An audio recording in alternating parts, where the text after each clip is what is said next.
নমস্কাৰ, আজি মই আপোনালোকক এটা চকলেট কেক আইচিং কৰি দেখুৱাব বিচাৰিছোঁ। কেক আইচিং কৰিবৰ বাবে প্ৰথমে কেকটো কেক মল্ডৰ পৰা উলিয়াই ল'ব আৰু এটা কথা মনত ৰাখিব যাতে কেকটো গৰম হৈ নাথাকে। সম্পূৰ্ণ ঠাণ্ডা হোৱাৰ পাছতহে কেকটো কেক মল্ডৰ পৰা উলিয়াব, নহ'লে কিন্তু কেকটো ভাগি যাব। আপোনালোকে কেকটো দেখিছে, ওপৰ অংশটো সদায় আপোনালোকে কাটি ল'ব, সমানকৈ ভালদৰে কাটি ল'ব। চকলেট কেকেই হওক বা আন বেলেগ কেকেই হওক, সদায় আইচিং কৰাৰ আগত ওপৰ অংশটো কাটি ল'ব আৰু তলৰ ফালেও চাব, যদি বেছি ডে থকা যেন দেখে তেতিয়াহ'লে কাটি ল'ব। মোৰ এইটো কটাৰ একো প্ৰয়োজন নাই, কিয়নো মোৰ এই কেকটোৰ তলৰ চাইডটো জ্বলি যোৱা নাই।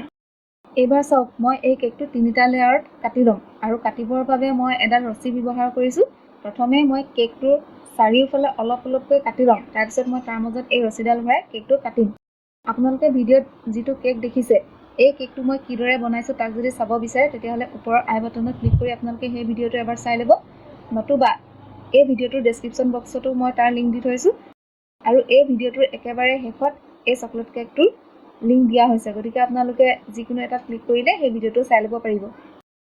চাওক, মোৰ কেকটো লেয়াৰ কৰি হৈ গৈছে। এইবাৰ দেখিছে, মই এটা পাত্ৰত 50 গ্ৰাম হুইপ ক্ৰীম লৈছোঁ। মই যিটো কেক আইচিং কৰিবলৈ লৈছোঁ সেই কেকটো আইচিং কৰাৰ পাছত ½ কেজি হ'ব। ½ কেজিৰ কেক এটা আইচিং কৰিবৰ বাবে আমাক 200 পৰা 250 গ্ৰাম পৰ্যন্ত হুইপ ক্ৰীমৰ প্ৰয়োজন হয়। মই 50 গ্ৰাম হুইপ ক্ৰীম প্ৰথমেই লৈ লৈছোঁ। যিখিনি আপোনালোকে ডাৰ্ক চকলেট দেখিছে, এই ডাৰ্ক চকলেটখিনি গলাই ল'বৰ কাৰণে। আপোনালোকে চকলেটখিনি গলাবৰ বাবে হুইপ ক্ৰীম যিমান কম পাৰে সিমান কমকৈ ল'ব।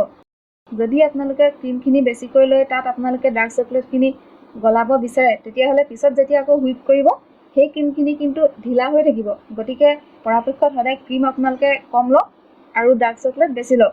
ডাৰ্ক চকলেট মানে যিমানখিনি প্ৰয়োজন হয় সেই সিমানখিনিয়ে লওক।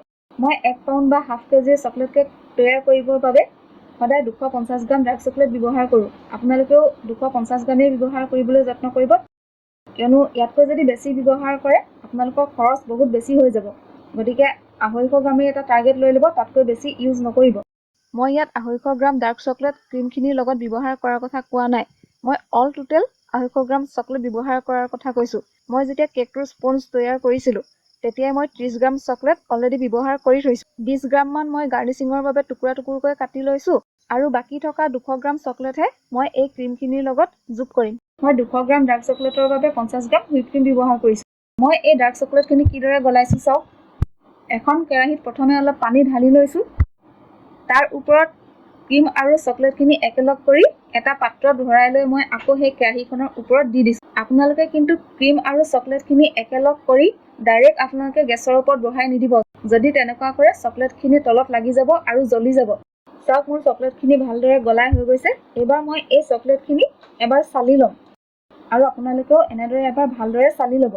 এনেদৰে এবাৰ চালি লোৱাৰ কাৰণটো হৈছে চকলেটখিনি হয়তো ভালদৰে গলি নাযাবও পাৰে।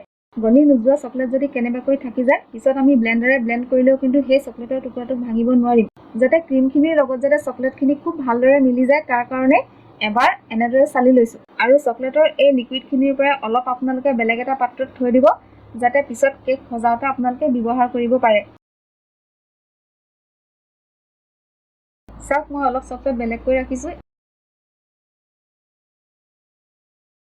এইবাৰ মই এই পাত্ৰটো ফ্ৰিজত থ'ম 2 ঘণ্টামানৰ কাৰণে।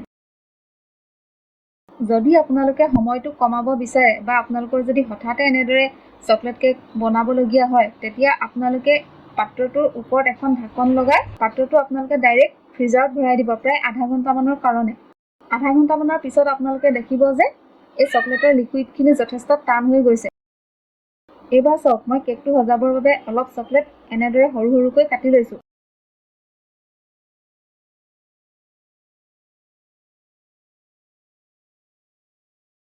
এইবাৰ আপোনালোকে পুনৰ হুইপ ক্ৰীম ল'ব 200 গ্ৰাম। মোৰ অলপ বেছিয়ে পৰি গ'ল, হ'লেও কোনো কথা নাই, মোৰ আৰু কেক আছে বনাবলৈ, মই তাত ব্যৱহাৰ কৰিম, কিন্তু আপোনালোকে 200 গ্ৰামেই ল'ব। প্ৰথমে মই এই ক্ৰীমখিনি লিকুইড অৱস্থালৈ আনি ল'ম। তাৰ কাৰণে চাওক, মই ব্লেণ্ডাৰৰ মই ছুইচটো অন কৰা নাই, কিন্তু এনেই অলপ ঘূৰাই মেলি দিলতে ই লিকুইড হৈ গৈছে। বা ইচ্ছা কৰিলে আপোনালোকে যদিহে বেছি বৰফ হৈ আছে, তেতিয়াহ'লে এটা ডাঙৰ পাত্ৰত অলপ পানী ল'ব আৰু পানীখিনিৰ ওপৰত এই ক্ৰীমৰ বাতিটো তাত যদি বহাই দিয়ে, তেতিয়াহ'লে ক্ৰীমখিনি আকৌ গলি যাব।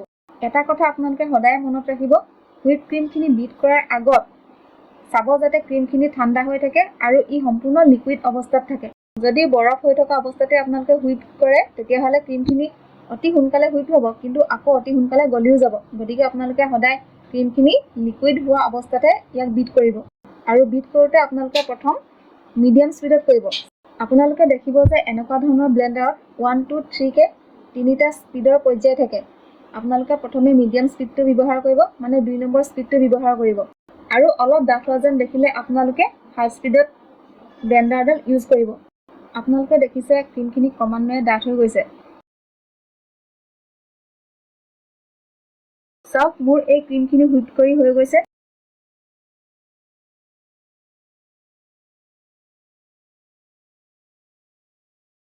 এইবাৰ মই ফ্ৰিজত যিখিনি চকলেটৰ ক্ৰীম ৰাখিছিলোঁ সেই ক্ৰীমখিনি মই হুইপ কৰিম। চাওক এইখিনি এতিয়া বহুত বেছি টান হৈ আছে আৰু অলপ দেৰি পিছত ই ঢিলা হৈ যাব। প্ৰথমে আপোনালোকে ইয়াক ঢিলা কৰিবৰ বাবে একেবাৰে ল' স্পীডত ইয়াক আপোনালোকে ব্লেণ্ড কৰক। এইখিনি অলপ ঢিলা হৈ গৈছে। এনেদৰে অলপ ঢিলা কৰি লোৱাৰ পিছত এইবাৰ ইয়াক আপোনালোকে হাই স্পীডত বিট কৰক। আপোনালোকে যদি চকলেটৰ লগত অধিক বেছি ক্ৰীম ব্যৱহাৰ কৰিলেহেঁতেন এইখিনি কিন্তু বহুত বেছি ঢিলা হৈ গ'লহেঁতেন আৰু আপোনালোকে তেনেধৰণৰ ক্ৰীম ব্যৱহাৰ কৰি ফুল কেতিয়াও বনাব নোৱাৰে। গতিকে আপোনালোকে চকলেটখিনি গলাবৰ বাবে ক্ৰীম যিমান পাৰে কমকৈ ব্যৱহাৰ কৰক। মই আপোনালোকক চকলেট কেক বনাবৰ বাবে যিটো পদ্ধতি দেখুৱাইছোঁ, মানে চকলেটৰ ক্ৰীমখিনি তৈয়াৰ কৰিবৰ বাবে মই যিটো পদ্ধতি দেখুৱাইছোঁ, ইয়াৰ ঠাইত আপোনালোকে ডাইৰেক্ট চকলেট হুইপ ক্ৰীম কিনি ল'লেও হ'ব। চকলেটৰ হুইপ ক্ৰীমো বজাৰত কিনিবলৈ পোৱা যায়। গতিকে আপোনালোকে এইটো প্ৰচেছ বাদ দি ডাইৰেক্ট আপোনালোকে হুইপ ক্ৰীম এটা কিনি ল'লেই হ'ব। মোৰ বৰ্তমান শেষ হ'ল, গতিকে মই আপোনালোকক ক্ৰীমটো দেখুৱাব পৰা নাই, আৰু সেয়ে মই এই পদ্ধতিটো ব্যৱহাৰ কৰি আপোনালোকক মই চকলেট কেকটো সজাই দেখুৱাম। এইবাৰ মই চকলেটৰ এই ক্ৰীমখিনিৰ লগত যিখিনি মই ক্ৰীম হুইপ কৰি থৈছিলোঁ সেইখিনি ইয়াৰ লগত মই দি দিম আৰু পুনৰ আকৌ বিট কৰিম। আপোনালোকে ক্ৰীমখিনি এনেদৰে কৰিলে অভাৰ বিট হৈ যাব বুলি নাভাবিব, কিয়নো আমি যিখিনি চকলেট ক্ৰীম লৈছিলোঁ সেইখিনি অলৰেডি ঢিলা হৈ আছে। গতিকে এইখিনি মই ভালদৰে হুইপ কৰা ক্ৰীমখিনি ইয়াৰ লগত যদি দি পেলাই আকৌ বিট কৰোঁ, ই বেছি হুইপ হৈ নাযায়, সম্পূৰ্ণ জোখত হ'বগৈ। কেকটো সজোৱাৰ আগতে আপোনালোকে চুগাৰ চিৰাপ তৈয়াৰ কৰি ল'ব। এইখিনি চকলেটৰ চুগাৰ চিৰাপ দেখিছে। যিটো পাত্ৰত মই চকলেট ক্ৰীমখিনি ৰাখিছিলোঁ সেই পাত্ৰটোতেই চেনি আৰু পানী দি মই চুগাৰ চিৰাপখিনি তৈয়াৰ কৰি লৈছোঁ। আপোনালোকেও চিৰাপখিনি এনেদৰে তৈয়াৰ কৰি ল'ব। আইচিং কৰিবৰ বাবে অলপ ক্ৰীম এনেদৰে কেক বৰ্ডখনত অলপ সানি ল'ব। মই কিদৰে কেকটো আইচিং কৰিছোঁ আপোনালোকে চাওক। মই মুখেৰে আৰু নকলেও হ'ব, আপোনালোকে চায়ে বুজিব পাৰিব।